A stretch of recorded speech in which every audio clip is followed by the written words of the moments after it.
bear cub was about to fall into a shredder. What this baby did was shocking.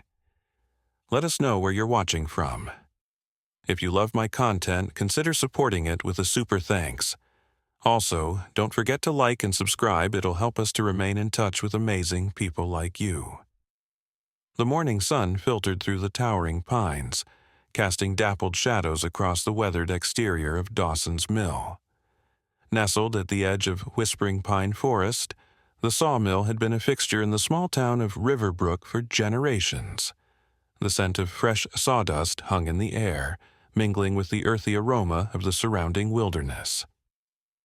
Thaddius Dawson wiped the sweat from his brow as he surveyed the day's work. His calloused hands bore the marks of decades spent transforming raw timber into lumber that built the homes and lives of Riverbrook's residents. At 62, his once dark hair had faded to silver, but his eyes still held the sharp clarity of a man who knew his craft well. "Eli, check the feed on the eastern belt," Thaddius called over the rhythmic hum of machinery. The massive wood shredder, a recent addition to the mill, roared to life, its metal teeth gleaming with dangerous promise. The machine could reduce whole logs to chips in minutes, feeding the growing demand for processed wood products from the city beyond the mountains. Eli Westbrook, a lanky 19-year-old with perpetually tousled auburn hair, nodded and moved toward the eastern section of the mill. His steps were quick but careful. 6 months at Dawson's mill had taught him to respect the power of the machines that surrounded him. Half a mile away, in a modest cabin perched on a gentle slope overlooking the mill, Clara Bennett rocked gently in a wooden chair on the porch. Her 8-month-old daughter, Lily, cooed softly in her arms. Clara's husband, Marcus, had been working at the mill for nearly 2 years now, providing a stable income for their little family. "Look, sweetie," Clara whispered, pointing toward a family of deer emerging from the trees near their cabin. "Aren't they beautiful?" Lily's wide blue eyes tracked the movement, her tiny fingers reaching out as if to touch the distant creatures. A small smile bloomed on her cherubic face, revealing 2 tiny teeth that had just broken through her gums. Clara kissed her daughter's soft curls. "Your daddy will be home soon. He's just down there, making sure we have everything we need." She gestured toward the mill, where the faint sounds of machinery drifted up the hillside. Unknown to the humans going about their morning routines, deeper in the forest, a mother black bear named Luna by local wildlife researchers was teaching her cubs the delicate art of finding food. The 2 cubs, one male and one female, were in their 4th month of life, curious and playful as they explored the world beyond their den. The female cub, with a distinctive white patch on her chest, stayed close to her mother, attentively watching as Luna demonstrated how to dig for grubs and roots. But her brother, more adventurous and slightly larger, kept wandering off, drawn by new scents and sounds that beckoned from beyond the familiar territory. Luna huffed, calling her wayward son back for the 3rd time that morning. The male cub reluctantly returned, but his attention remained focused on something beyond the trees, the strange mechanical sounds emanating from the human structure he'd never seen before. As Luna moved deeper into the forest with her daughter, searching for the sweet berries that grew near the small stream, the male cub seized his opportunity. With one last glance at his distracted mother, he slipped away, following the intriguing sounds and smells that promised new discoveries. Back at the mill, Marcus Bennett loaded another log onto the conveyor belt. At 32, he had the strong build of a man accustomed to physical labor. His dark hair was cut short for practicality, and a well-trimmed beard framed his determined face. He'd moved to Riverbrook with Clara 3 years ago, seeking a quieter life after years in the city had worn them both down. "Marcus, take your break," Thaddius called out. "You've been at it since dawn." Marcus nodded gratefully, setting down his tools. think I'll head up to the cabin, check on Clara and Lily." Thaddius smiled, the wrinkles around his eyes deepening. Give that little girl a kiss from her honorary grandpa. As Marcus prepared to leave, Eli came rushing over, his face flushed with excitement. "Mr. Dawson, there's a call from Turner's Hardware. They've doubled their order for the processed chips. They need it by Friday." Thaddius frowned. "That's a tight schedule, but we might manage if we run the shredder through lunch." He turned to Marcus. "Sorry, son. Mind delaying that break? We could use every hand." Marcus hesitated, thinking of Clara and Lily waiting at the cabin. "I promised Clara I'd check in, but I can make it quick. Back in 15? Thaddius nodded. "That'll work. We'll get the bigger logs ready for when you return." As Marcus headed up the hill path toward his cabin, the curious bear cub had finally reached the edge of the forest. He paused at the tree line, his small black nose twitching with the unfamiliar sense of humans and machinery. The loud sounds frightened him, but his curiosity proved stronger than his fear. With cautious steps he ventured out, staying low to the ground as he approached the strange structure where humans moved about. The scent of sawdust was strongest near a large pile of wood chips, and the hungry cub made his way toward it, hoping to find something interesting to eat. Up at the cabin, Clara had just laid Lily down on a blanket on the porch. The day had warmed considerably, and the shade of the cabin's overhang provided a perfect spot for the baby to play while Clara hung laundry on the nearby line.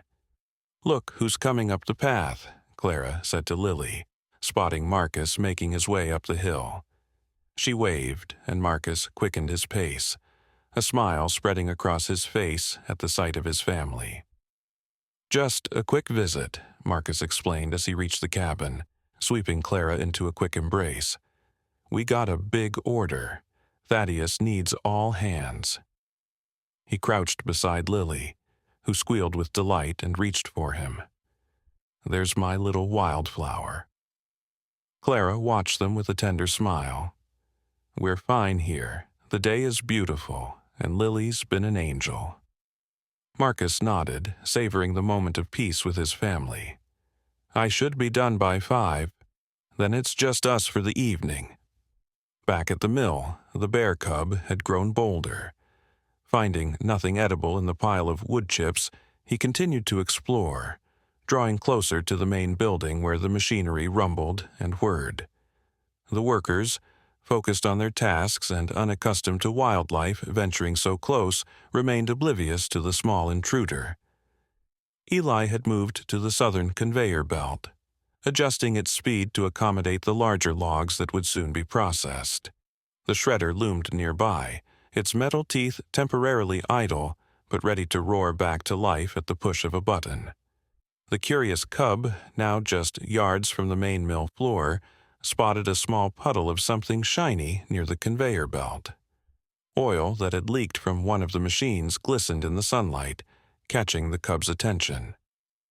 He moved closer, drawn by the unusual sight. Up at the cabin, Marcus reluctantly prepared to head back to work. "I'll see you both tonight," he promised, kissing Clara and then Lily, who grabbed at his beard with delighted fingers. As Marcus started back down the path, Clara returned to her laundry, glancing occasionally at Lily, who had rolled onto her stomach and was now pushing herself up, practicing the movements that would soon lead to crawling. None of them could have anticipated how the peaceful routine of their day was about to be shattered, or how the curious wanderings of a bear cub would soon collide with their lives in a way that would test the boundaries between the wild and the human world. The stage was set for an encounter that would leave the residents of Riverbrook questioning everything they thought they knew about the divide between humans and the wilderness that surrounded them. An encounter that would begin with a baby's intuition and a cub's misplaced curiosity, culminating in a moment so extraordinary that those who witnessed it would speak of it in hushed, wondering tones for years to come. As Marcus disappeared down the hill path, Clara hummed softly while pinning a white sheet to the clothesline. The gentle breeze carried the scent of wild honeysuckle from the nearby bushes, and birds called to one another from the surrounding trees. It was the kind of perfect spring day that made Clara grateful for their decision to leave the city behind. Lily had managed to push herself up onto her hands and knees, rocking back and forth on the blanket spread across the porch. Her determination was visible in the slight furrow of her brow, a mirror image of her father's expression when he concentrated on a task. Clara glanced over and smiled at the sight. "Look at you, my strong girl," she encouraged. "You'll be crawling before we know it."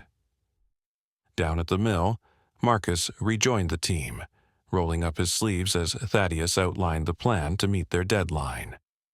"We'll process the large pine logs first," Thaddius explained, pointing to the stack of freshly cut timber.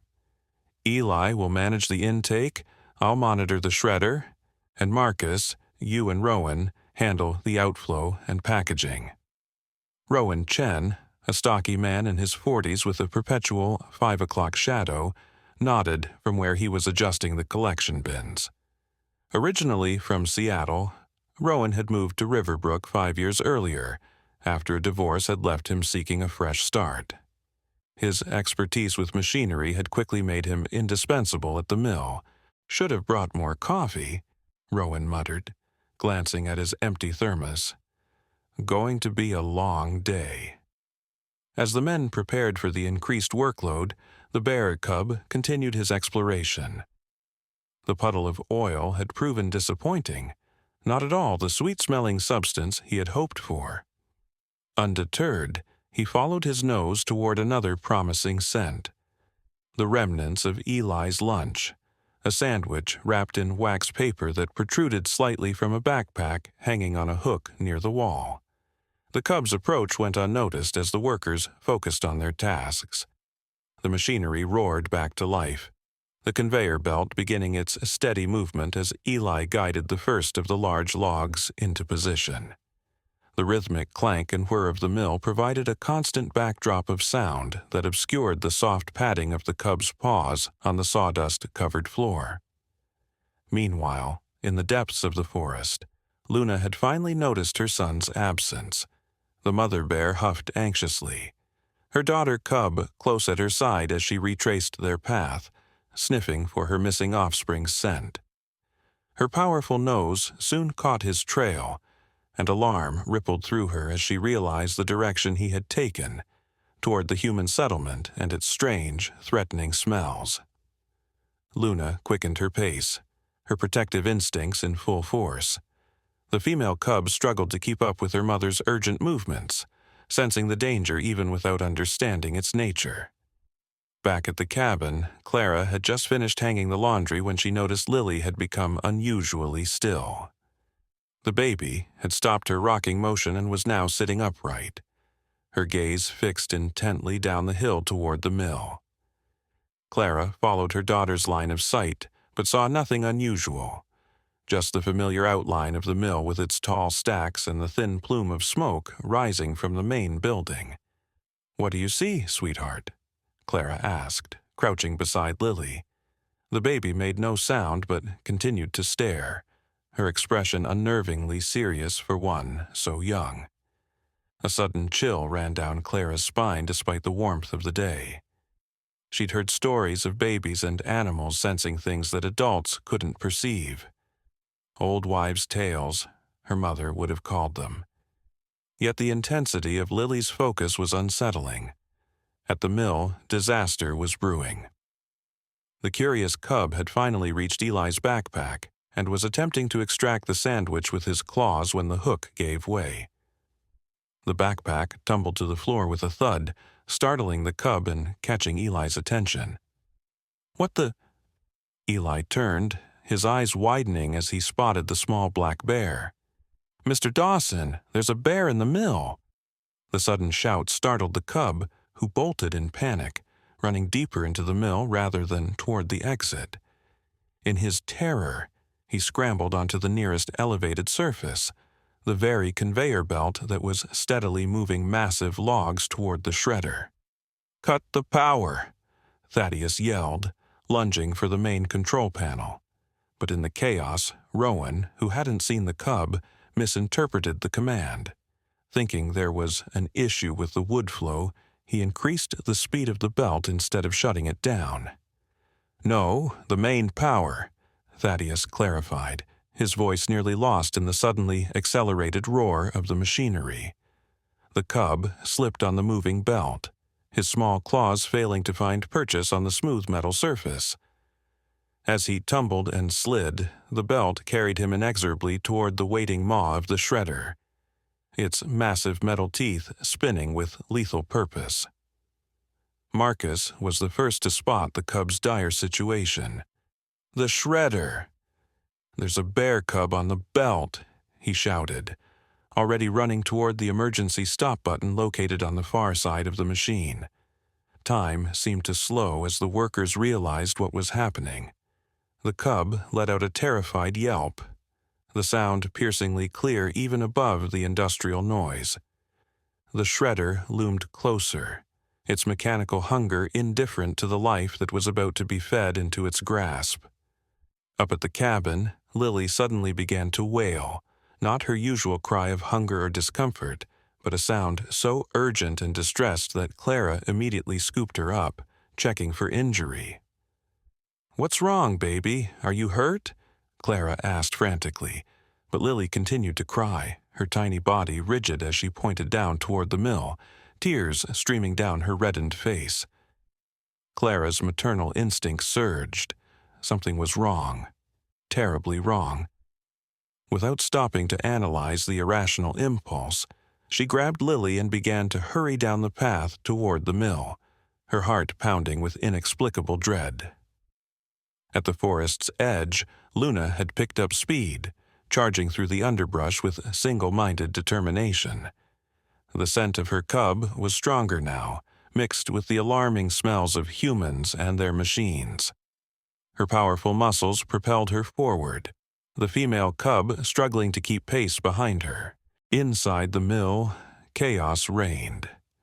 Marcus was still several yards from the emergency stop, his path blocked by a stack of processed lumber. Thaddius was shouting instructions that went unheard in the mechanical din. Eli had frozen in place, horror etched on his young face as he watched the cub's desperate struggle. Rowan, finally understanding the situation, was frantically trying to reverse the belt's direction, but the control panel was responding sluggishly to his commands. The cub had managed to turn himself around, facing away from the shredder, but this only meant he couldn't see the danger that awaited him. His back paws slipped off the edge of the belt, briefly catching on a small tear in the metal before losing their grip entirely. He was now barely 2 yards from the shredder's intake, the distance closing with each passing second. Outside the mill, Clara had reached the bottom of the hill path. Lily's cries had intensified, and she was straining in her mother's arms, leaning toward the mill entrance with such force that Clara struggled to hold her. "Marcus!"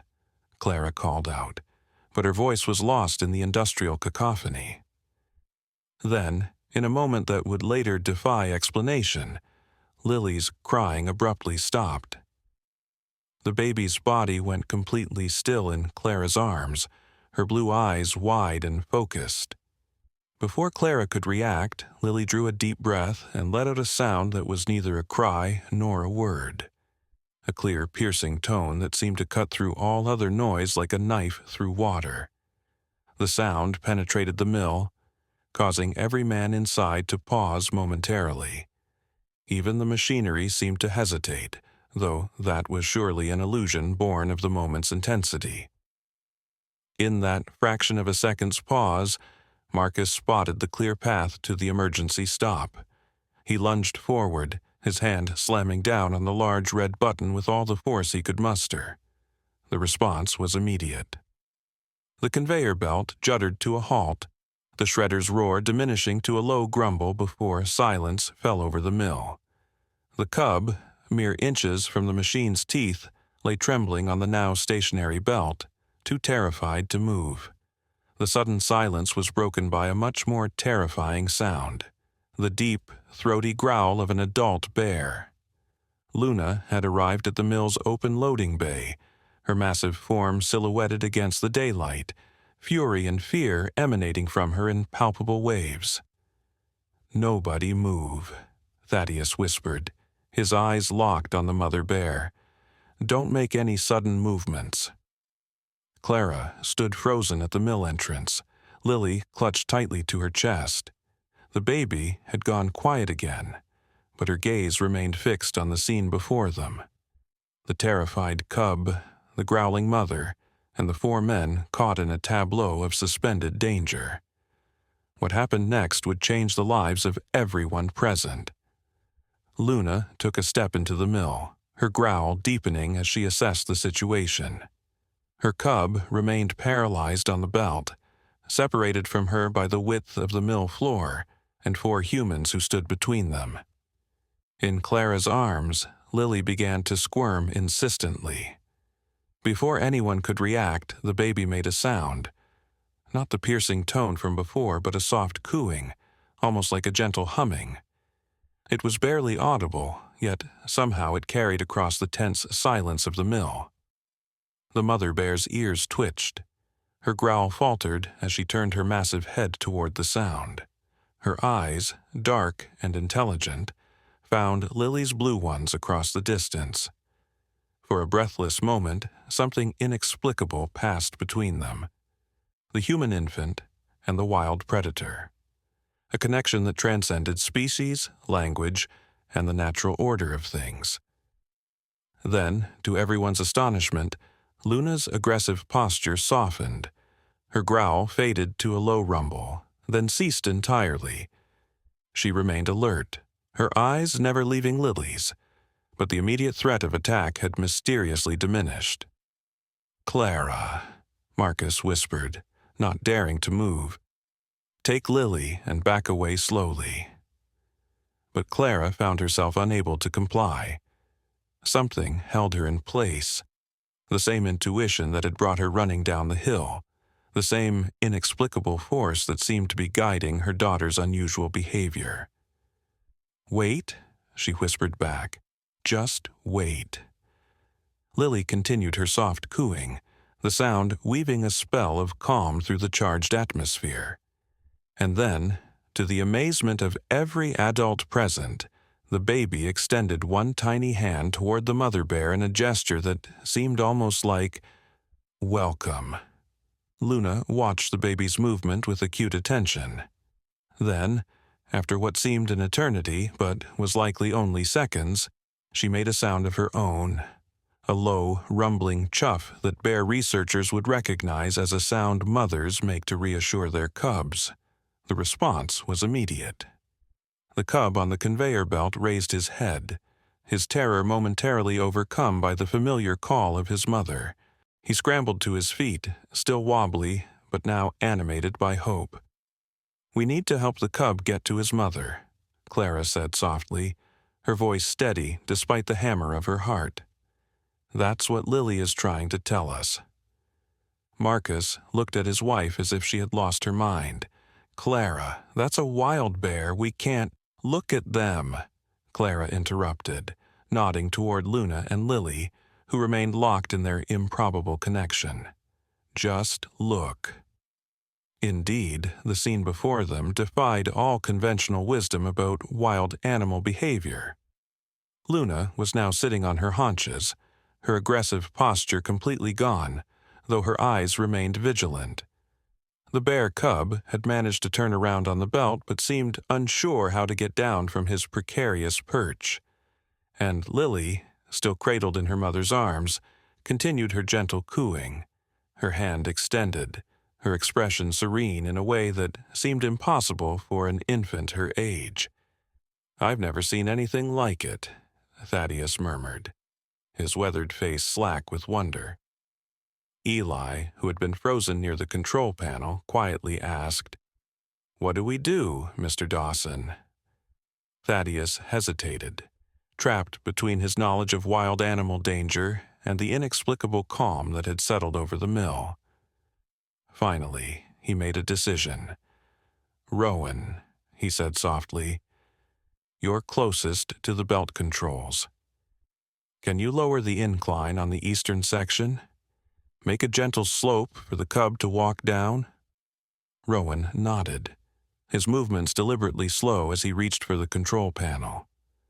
With painstaking care, he adjusted a lever, and the section of the belt nearest the cub began to tilt downward, creating a ramp to the floor.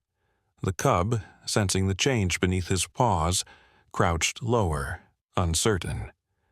Luna made another soft chuffing sound, and the cub's ears perked up. With cautious steps, he began to navigate the declining belt, his movements becoming more confident as he approached level ground. As the cub reached the floor, every human in the mill held their breath. The small bear paused, glancing around at the strange environment, seemingly disoriented by the unfamiliar surfaces and smells. Then Lily made a new sound, a soft babble that somehow contained a note of encouragement. The cub's head swiveled toward her, his round ears forward with interest. To everyone's amazement, the cub took a hesitant step in Lily and Clara's direction, rather than toward his mother. Luna tensed, but did not move from her position.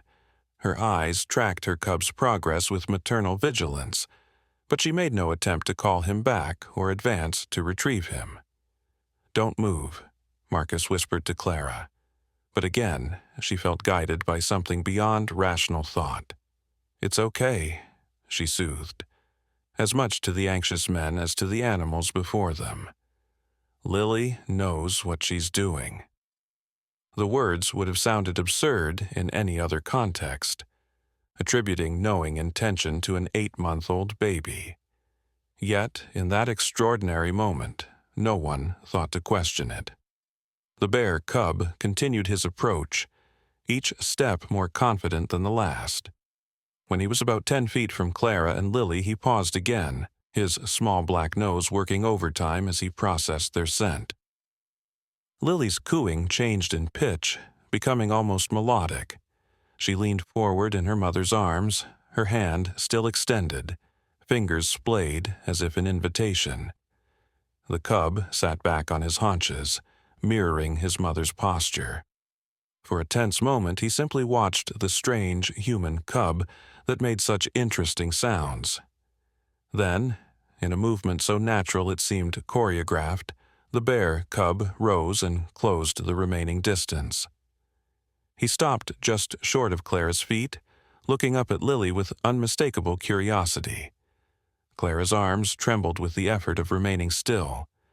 Every instinct warned her to back away, to protect her child from the wild animal that now sat barely a yard away. Yet Lily showed no fear, only that same serene interest that had characterized her behavior throughout this impossible encounter. From her position near the loading bay, Luna watched attentively but made no move to interfere. The female cub had finally caught up to her mother and now peeked around Luna's bulk, equally captivated by the unfolding scene. What happened next would become the stuff of local legend, retold in Riverbrook for generations to come. Lily, with the innocence and fearlessness that only a baby could possess, leaned down from her mother's arms. Before Clara could tighten her grip, Lily extended her small hand and touched the top of the bear cub's head with gentle fingers. A collective gasp filled the mill. Marcus took an involuntary step forward, but froze when Luna huffed sharply in warning. The bear cub didn't flinch from Lily's touch. Instead, he leaned into it, much as he might lean into his mother's grooming. His round eyes closed briefly in what appeared to be contentment. Lily giggled, a sound so normal, so childlike, that it broke the spell of tension that had gripped the adults. The bear cub's ears twitched at the sound, and he made a soft waffling noise in response. "Well, I'll be damned," Thaddius breathed, his voice barely audible. For nearly a minute, the tableau held. the baby human gently patting the bear cub, Clara holding her daughter with trembling arms, the mother bear watching with inscrutable patience, and 4 men standing in mute witness to something none of them could have imagined possible. Then, as if responding to some signal imperceptible to the humans present, the bear cub backed away from Lily's touch. He turned and trotted across the mill floor toward his waiting mother, his earlier fear apparently forgotten. Luna rose to her full height as her son reached her. She nuzzled him briefly, confirming his safety with maternal thoroughness, then turned her attention back to the humans, particularly to Clara and Lily. The mother bear's gaze was penetrating, intelligence and something harder to define evident in her dark eyes. She made no sound, but her scrutiny was palpable, assessing the strange human mother and cub who had somehow intervened in her family's crisis. After what seemed an eternity, Luna dipped her head in what could only be described as acknowledgement. Then, with a nudge to both her cubs, she turned and padded out of the mill, her offspring following close behind. The humans remained frozen until the bears had disappeared into the tree line. Then, as if a switch had been flipped, they erupted into motion and sound. "Clara!" Marcus rushed to his wife and daughter, gathering them both in a fierce embrace. "Are you all right? I can't believe what just happened." "Did you see that?" Eli was practically shouting. His earlier terror transformed into wild excitement. The baby touched a bear, a wild bear. Rowan simply stood shaking his head, his usual stoicism cracked by disbelief. "In all my years." Thaddius approached Clara, Marcus, and Lily slowly, his weathered face a mask of wonder. "I've lived alongside these woods for 62 years, he said quietly. "Never, not once, have I seen anything like what just happened." Clara looked down at Lily, who had returned to her usual baby self, grabbing at her mother's hair, babbling nonsense sounds.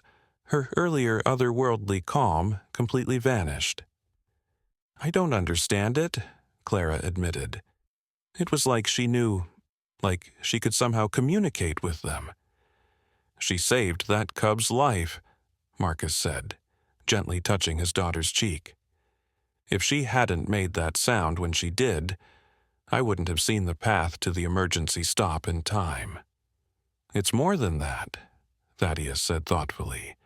"That mother bear should have torn through all of us to get to her cub. Nothing stops a mother bear protecting her young. Nothing except what we just saw."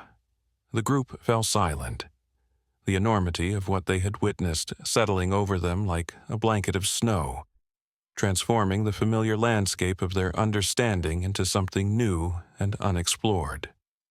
Clara felt Lily's weight in her arms, so normal and yet suddenly mysterious.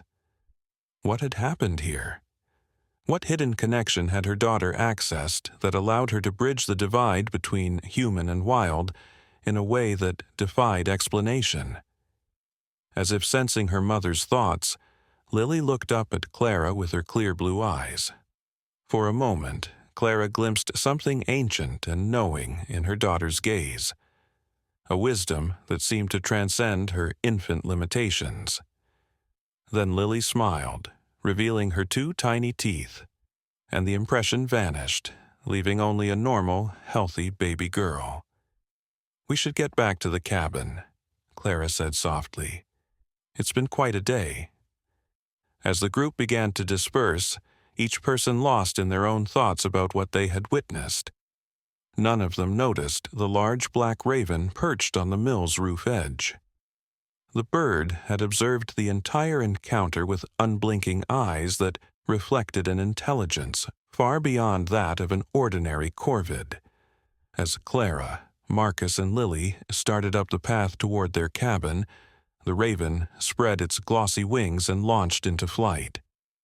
It circled once over the mill, then headed deeper into the forest, following the path that Luna and her cubs had taken.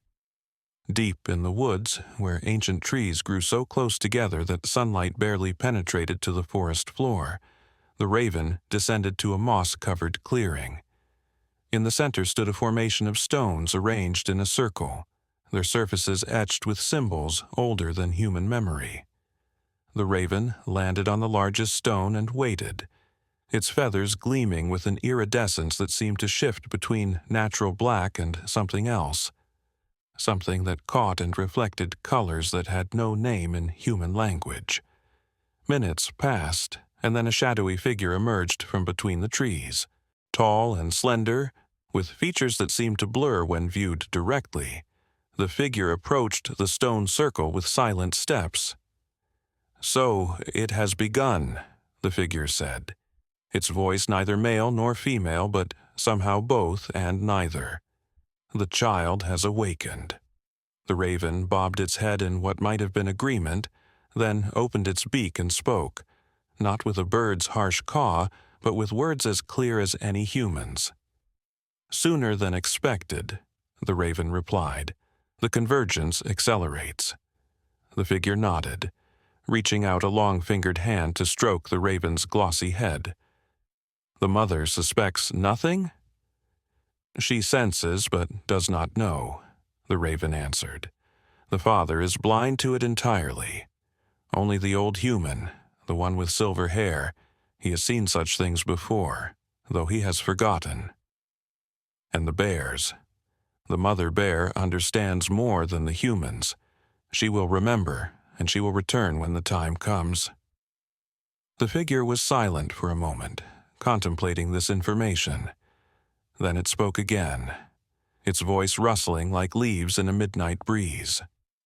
"Watch over the child. The gift is rare, and there are those who would sense its presence and seek to exploit it, or extinguish it." The raven's eyes gleamed with an unnatural intelligence. "And the convergence?" "Approaches with each passing day," the figure replied. "The veil between worlds grows thinner. The child may be key to what comes next." With a nod that seemed to encompass understanding beyond words, the raven spread its wings once more and took flight, rising above the ancient trees and banking toward the distant outline of Riverbrook. Behind it, the shadowy figure melted back into the forest, leaving no trace of its presence except a faint shimmer in the air, like heat rising from sun-warmed stone. Back at their cabin, Clara settled Lily into her crib for an afternoon nap. The baby had fallen asleep on the walk up from the mill, the excitement of the day apparently taking its toll on her small body. Clara stood watching her daughter sleep, marveling at how peaceful and ordinary she looked. Had she imagined the strange connection between Lily and the bears? The knowing look in her baby's eyes? Marcus entered the bedroom quietly, coming to stand beside his wife. "Thaddius closed the mill for the day," he said softly. "No one's much in the mood for work after that." Clara nodded, her eyes still on Lily's sleeping form. "What do you think happened down there, Marcus?" "Really happened?" Marcus shook his head slowly. "I don't know. If I hadn't seen it with my own eyes." He trailed off, then continued more firmly. "But I did see it. We all did. Somehow our daughter connected with those bears in a way that shouldn't be possible." "She knew," Clara whispered. "Before we even went down to the mill, she knew something was wrong. That's why she was staring, why she started crying. She knew that cub was in danger." Marcus put his arm around Clara's shoulders, drawing her close. "My grandmother used to tell stories," he said hesitantly.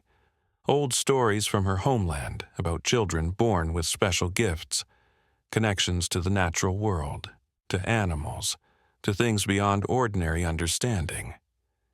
Clara looked up at her husband, surprised. Marcus had always been practical, skeptical of anything that couldn't be logically explained. "You never mentioned those stories before." "Because I never believed them," Marcus admitted. "They were just old tales, the kind that get passed down through generations but don't mean anything in the real world." He glanced at Lily, his expression softening. At least, that's what I thought until today. Outside their window, unseen by either parent, the black raven settled on a nearby branch. It cocked its head, listening to their conversation with unnatural attention. "What do we do now?" Clara asked, voicing the question that hung between them. Marcus was quiet for a long moment. "I don't know," he finally answered honestly. "But whatever this is, whatever gift Lily might have, we need to protect her.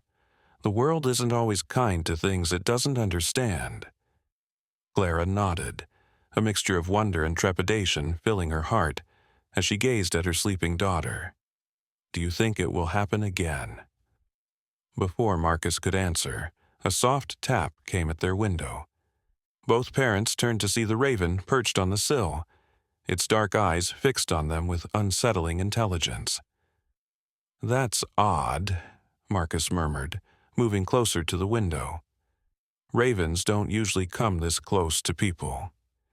As he approached, the raven did not fly away. Instead, it tapped the glass again with its beak, deliberately, as if demanding entry. In her crib, Lily stirred, her eyes fluttering open. She turned her head toward the window and, upon seeing the raven, broke into a delighted smile.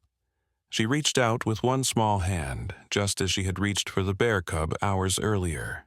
The raven bobbed its head in what looked disturbingly like a greeting. Clara and Marcus exchanged a glance, the same thought reflected in both their expressions. Whatever had begun in the mill that day was far from over. In fact, it might be just the beginning of something beyond their wildest imaginings, something that would change not only their lives, but perhaps the very relationship between the human world and the wilderness that surrounded them.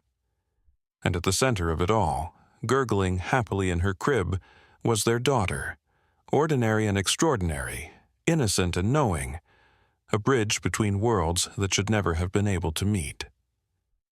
The raven tapped the glass a third time, more insistently, and somewhere deep in the forest, in a circle of ancient stones, shadows stirred with anticipation of what was to come. Marcus hesitated, his hand hovering near the window latch. "I don't think we should open it," he said quietly to Clara. "There's something not right about this bird." Clara nodded, drawing closer to Lily's crib protectively. The raven continued to stare, unblinking, its gaze shifting between the parents and their child with unnerving precision. Then, suddenly, the bird spread its wings and launched itself from the windowsill. Instead of flying away, however, it circled the cabin once, twice, 3 times, before perching on the roof directly above Lily's room. The rhythmic sound of talons scraping against wooden shingles drifted down to them. "It's like it's standing guard," Clara whispered, her voice a mixture of wonder and apprehension. In her crib, Lily had returned to her usual baby behavior, babbling happily and reaching for the mobile that hung above her. The uncanny awareness she had displayed earlier seemed to have vanished completely. Marcus ran a hand through his hair, his practical mind struggling to process the day's events. "I'm going to talk to Thaddius," he decided. "He mentioned something about having seen things before. Maybe he knows more than he's letting on." Clara looked up sharply. "What do you mean?" The way he reacted at the mill, surprised, yes, but not as shocked as the rest of us. And that comment about having lived alongside these woods for 62 years. Marcus shook his head. "I've worked with the man for almost 2 years. He's never talked about anything unusual until today." Clara considered this, absently stroking Lily's soft curls. "Do you think he might have answers?" "I don't know," Marcus admitted. "But right now he's the only lead we have." After ensuring that Clara and Lily would be safe, though what safe meant in this new reality neither of them was quite sure, Marcus headed back down the hill toward Thaddius's home, a modest cabin located just beyond the mill. As he walked, Marcus couldn't shake the feeling of being watched. The forest, that had always seemed so peaceful, now held an air of mystery, as if the trees themselves had secrets to whisper. Several times he paused, certain he had glimpsed movement among the shadows, only to find nothing when he looked more closely. Above him, a dark shape glided silently through the air, the raven, following his progress with unwavering attention. Thaddius lived alone in a cabin that predated most of Riverbrook's other structures. Built by his grandfather nearly a century earlier, the dwelling bore the marks of generations of careful maintenance and expansion. Unlike the more modern homes in town, Thaddius's cabin had been constructed with a deep respect for the surrounding forest, as if designed to exist in harmony with the wilderness rather than in defiance of it. As Marcus approached, he noticed several unusual features he had overlooked during previous visits. Strange symbols had been carved into the wooden posts that supported the porch roof. Designs that resembled no alphabet Marcus recognized, but nonetheless gave the impression of meaning, of language. Wind chimes fashioned from antlers, feathers, and what looked like small bones hung at irregular intervals around the property, creating a subtle music as the breeze moved through them. The door opened before Marcus could knock, revealing Thaddius in the entrance. The older man looked unsurprised to see him. "I've been expecting you," Thaddius said simply, stepping aside in invitation. "Come in." "I imagine you have questions." The interior of the cabin was warm and cluttered, but not disorganized. Every surface held evidence of a life lived in close connection to the natural world. Shelves of polished stones and dried plants, walls adorned with intricate wreaths woven from various barks and fibers, tables covered with books whose titles Marcus couldn't quite make out. A fire burned low in a stone hearth, filling the room with the sweet scent of pine resin. "Sit," Thaddius gestured to a chair near the hearth, then moved to a cabinet made of darkly stained wood. From it, he retrieved a bottle and 2 small glasses. "You look like you could use this." Marcus accepted the offered drink, a honey-colored liquid that burned pleasantly as it went down, and waited as Thaddius settled into a chair opposite him. "What happened today?" Marcus began, uncertain how to phrase his questions without sounding ridiculous. "With Lily and the bears." "Something rare," Thaddius replied, his weathered face solemn in the firelight.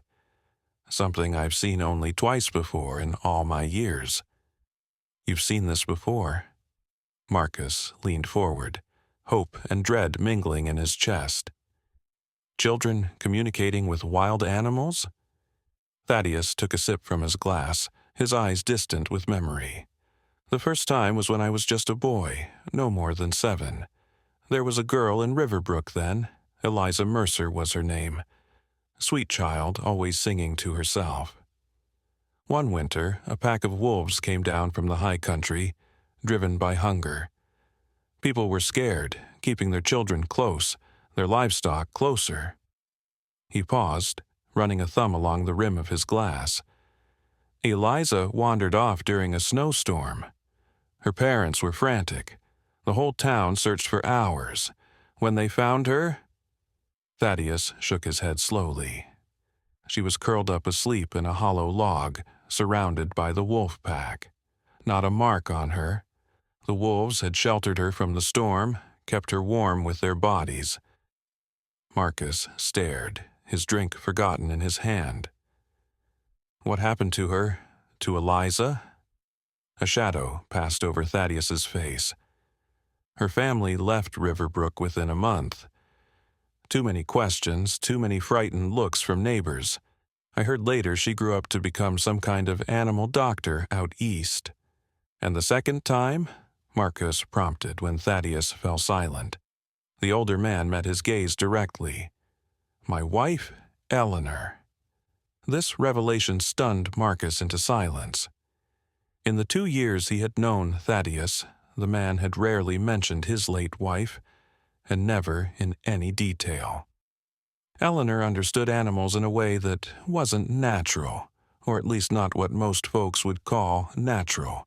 Thaddeus continued, his voice softening with remembered affection. Birds would come when she called. Deer would eat from her hand. Even the most skittish creatures would stay calm in her presence. "What does it mean?" Marcus asked finally. "This gift, ability, whatever it is, where does it come from?" Thaddeus set his glass down and leaned back in his chair. "There are things in these mountains that are older than human memory," he said carefully. "Things that most people have forgotten how to see, how to hear, but sometimes, rarely, a person is born who remembers. Or perhaps remembers isn't the right word. They're born with a door already open that the rest of us have locked and barred and forgotten exists. A door to what? To the world as it really is," Thaddeus replied.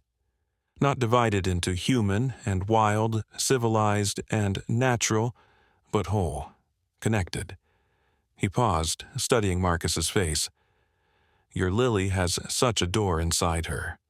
What you saw today was just the beginning."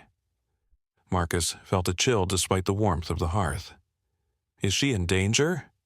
Thaddeus's expression grew grave. "Not from the animals. Never from them. But there are those who fear such gifts, who see them as threatening. And there are others who would seek to use them, to control them for their own purposes." "Others? What others?" Marcus demanded, a protective fire kindling in his chest. "Who would want to harm a baby?" "Not harm, necessarily," Thaddeus clarified. "But people fear what they don't understand. And power, even a power as gentle as communion with animals, attracts those who wish to possess it." Before Thaddeus could elaborate, a sharp tapping sound came from the window. Both men turned to see the raven perched on the sill, its dark eyes reflecting the firelight. "Ah," Thaddeus said, rising slowly. "I see you've been noticed. That bird has been following me since it appeared at our cabin," Marcus explained, watching as Thaddeus approached the window. It was watching Lily. To Marcus's surprise, Thaddeus opened the window without hesitation. The raven hopped inside and fluttered to perch on the back of the chair Thaddeus had vacated. "This is no ordinary raven," Thaddeus said, resuming his seat. The bird cocked its head, regarding Marcus with what could only be described as evaluation. "What do you mean?" Marcus asked, fighting the urge to move away from the unnaturally behaved bird. "Ravens are messengers," Thaddeus explained, reaching out to gently stroke the glossy black feathers. The bird permitted the touch with regal tolerance. "They move between worlds, carrying information, warnings, sometimes prophecies." "You're talking about this like it's some kind of supernatural creature," Marcus said, struggling to reconcile Thaddeus's words with his understanding of reality. "What is a supernatural but natural things we've forgotten how to see clearly?" Thaddeus countered. "Our ancestors knew better. They understood that the boundary between the human world and the wild world is not fixed but permeable. Some even learned to cross it." The raven made a soft, throaty sound, almost like speech. "It wants something," Marcus observed, unable to shake the feeling that the bird was not just present but actively participating in their conversation. "It wants you to understand," Thaddeus replied, "before it's too late." "Too late for what?" Thaddeus exchanged what appeared to be a meaningful glance with the raven before turning back to Marcus. "The gift your daughter possesses is awakening during a significant time. The old ones call it the convergence, a period when the barriers between worlds grow thin. It happens rarely, perhaps once every several centuries." "What worlds?" Marcus asked, feeling increasingly out of his depth. "What are you talking about?" "The world of humans, the world of animals. and the world of those who are neither. Thaddius raised a hand to forestall Marcus's questions. I know how this sounds. If I hadn't seen it with my own eyes over the years, I wouldn't believe it either.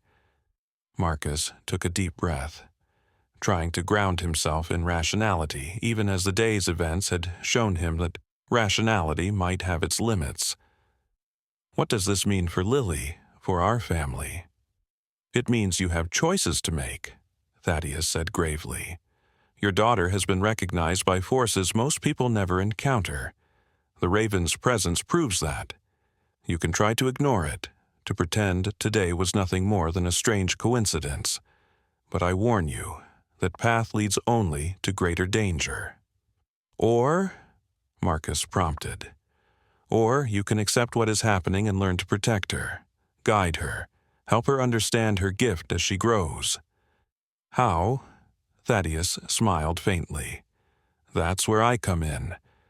Eleanor taught me much before she passed, and there are others who can help, people who maintain the old knowledge, who remember the proper relationship between humans and the natural world.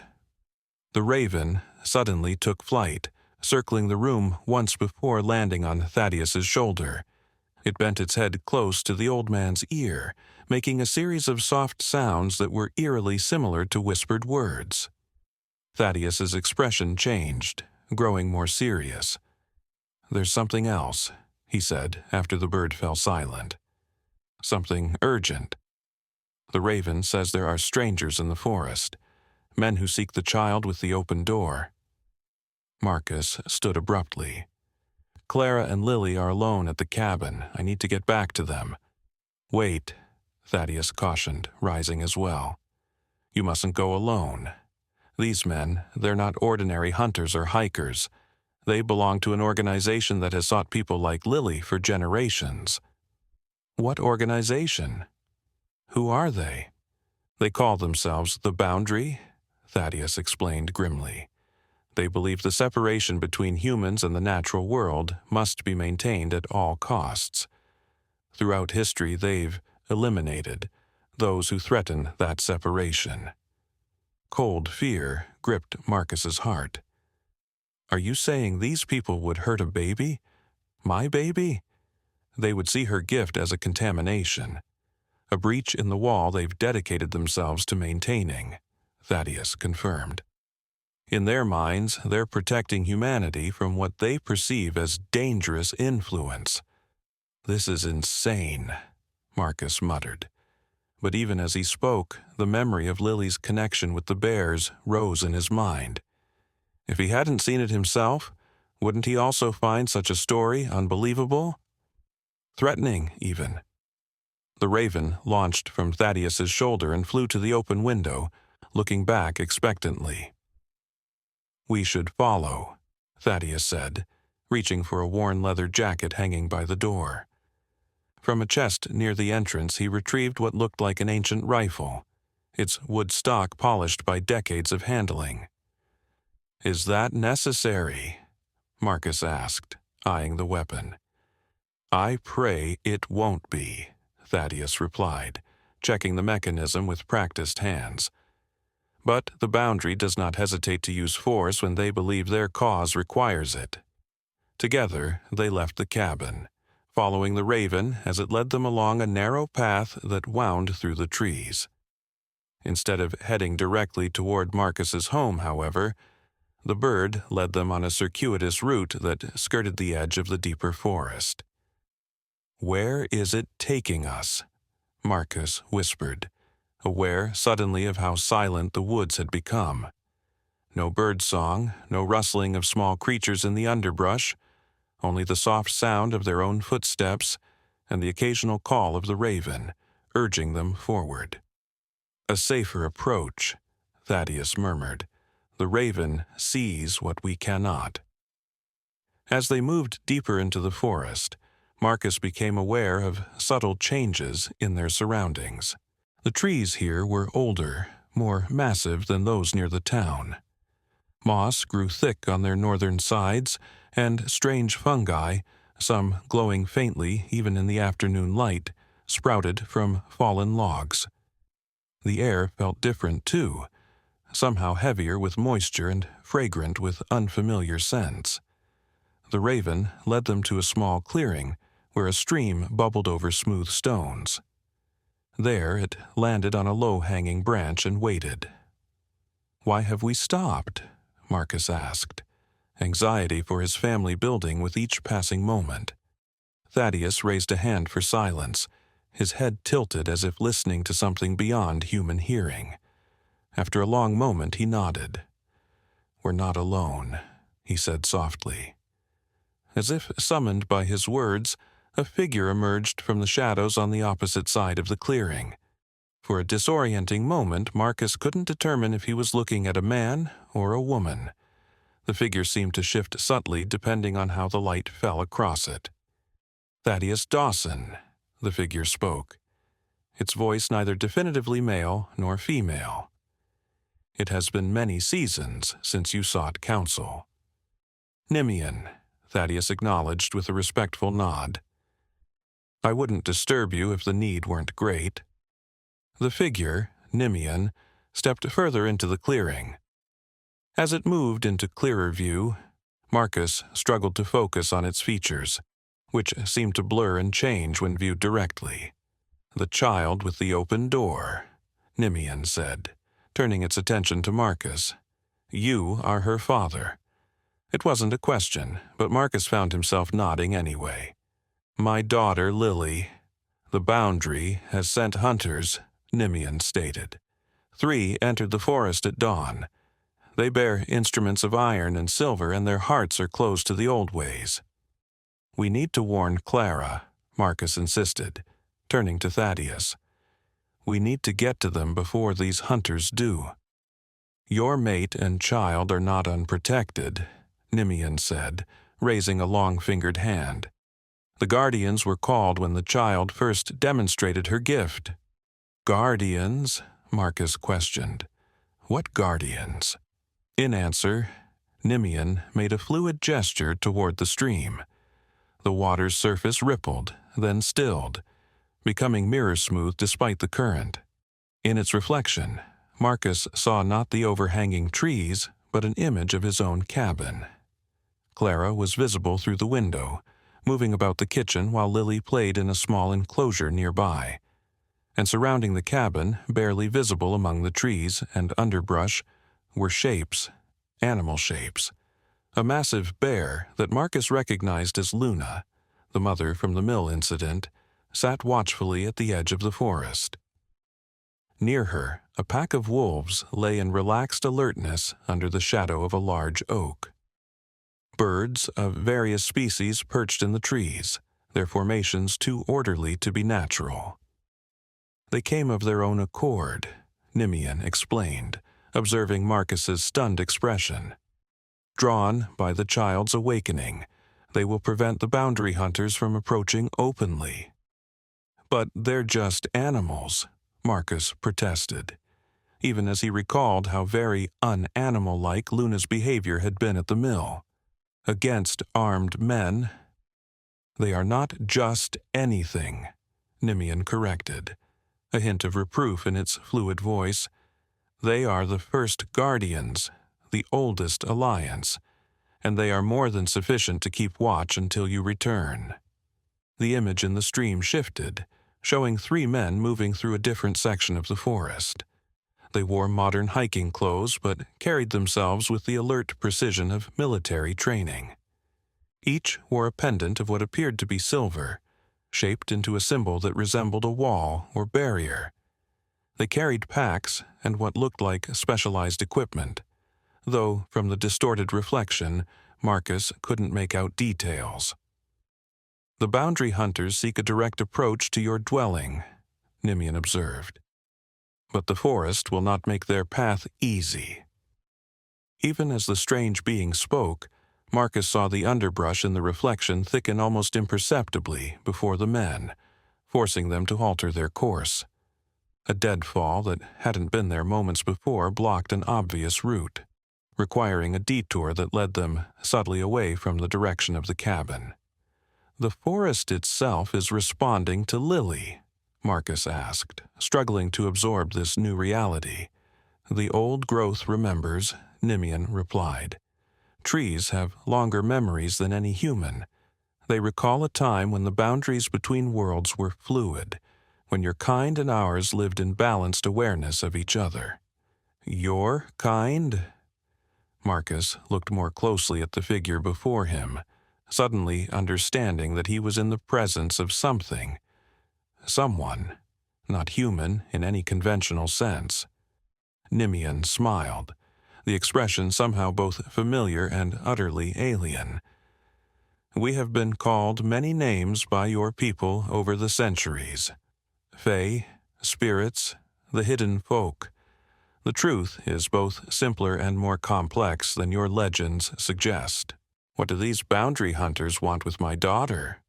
Marcus asked, forcing himself to focus on the immediate threat rather than the existential questions that Nimian's presence raised. To close the door within her, Nimian answered, all trace of smile vanishing. They have methods, cruel ones, developed over centuries of hunting those born with the gift. If they succeed, the child's connection to the wider world would be severed. Often, the process damages other aspects of the one they treat. Some lose the ability to speak, to feel emotion, to form human connections. Horror filled Marcus at these words. They would destroy everything that makes her Lily. In their understanding, they would be saving her from corruption, Nimian said. Their conviction is absolute, though misguided. How do we stop them? Marcus demanded, looking between Nimian and Thaddius. How do we protect her? Thaddius turned to Nimian. The convergence approaches. The gift awakening in a child so young, at this particular time, it cannot be coincidence. Nimian inclined its head in agreement. The pattern unfolds as it must, but knowing this does not solve the immediate danger. The raven, which had been silent until now, suddenly gave a harsh call. Nimian looked up sharply. The hunters have changed course, the being said.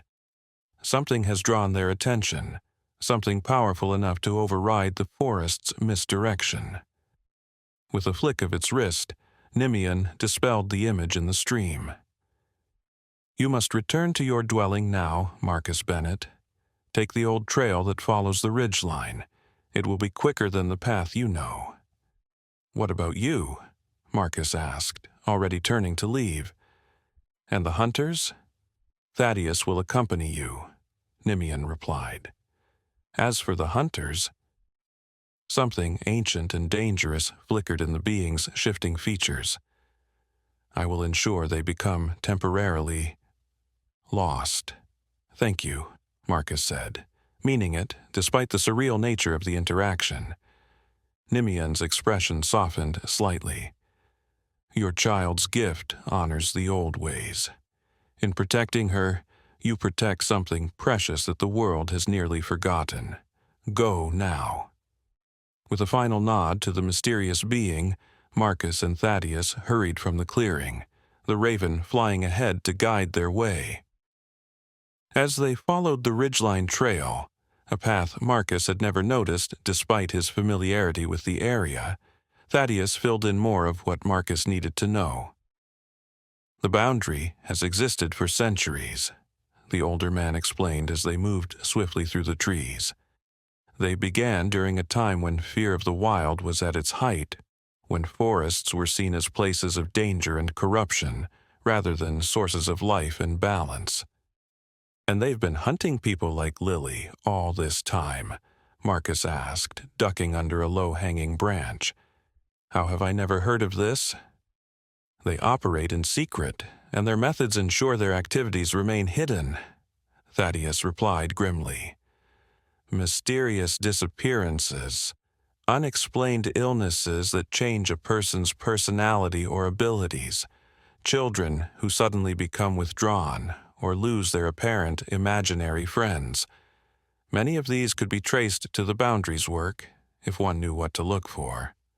How do you know so much about them? Thaddius was silent for several strides before answering.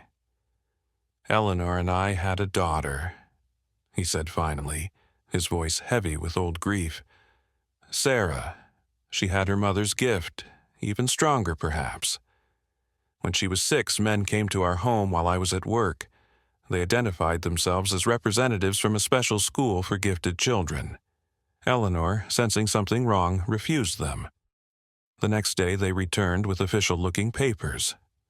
When Eleanor still refused, He paused, visibly collecting himself. "They took Sarah by force. By the time I got home, it was too late." Marcus felt a cold anger building alongside his fear. What happened to her? "We searched for months. The authorities were no help. The papers the men had produced seemed legitimate to them. Finally, with help from beings like Nimian, we tracked her to a facility in the mountains of Colorado.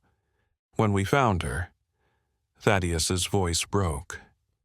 "She was alive, but the light was gone from her eyes. She didn't recognize us, didn't speak, didn't respond to anything. The door within her hadn't just been closed. It had been walled up, along with most of what had made her Sarah." "My God," Marcus whispered, his pace quickening with renewed urgency. "And these are the people hunting Lily?" "Yes, but things are different now," Thaddius said, a fierce determination in his weathered face. "The awakening of your daughter's gift during the approach of the convergence has stirred forces that have been dormant for generations. The animals responding, Nimian involving itself directly. These are signs that the old alliances are reforming." They crested a rise, and Marcus saw their cabin in the small clearing below. True to Nimian's words, the property was surrounded by wildlife. Not just Luna and the wolves he had glimpsed in the stream's reflection, but more animals than he would have thought possible to gather in one place without conflict. Deer and foxes, badgers and raccoons, even creatures that should have been natural enemies, all maintaining a respectful distance from each other as they formed a living perimeter around the cabin. "I've never seen anything like this," Marcus breathed as they began their descent toward the cabin. "No living person has," Thaddius agreed. "Not for centuries, at least. The last recorded instance of such a gathering was during the Great Convergence of 1642, according to Eleanor's family records." As they approached, Luna the bear lifted her massive head, acknowledging their presence with a rumbling sound that was neither threatening nor entirely welcoming, simply aware. The wolves shifted, making a path for the men to cross their line, then closed ranks behind them. The front door of the cabin opened before they reached it, and Clara stood in the doorway, Lily in her arms. Her expression was a mixture of relief and wonder. "They've been arriving all afternoon," she said as Marcus embraced her and Lily. "At first, I was terrified. A bear, Marcus, right in our yard. But then I realized they're guarding us, guarding Lily." "You're safe," Marcus assured her, kissing Lily's forehead. "That's what matters." Inside, they gathered in the small living room. Thaddius took a seat by the window, positioning himself to keep watch on the forest beyond. The raven perched on the back of his chair, its dark eyes alert. "Marcus told me about your gift," Clara said to Thaddius after Marcus had explained everything he had learned. "About your wife and your daughter. I'm so sorry."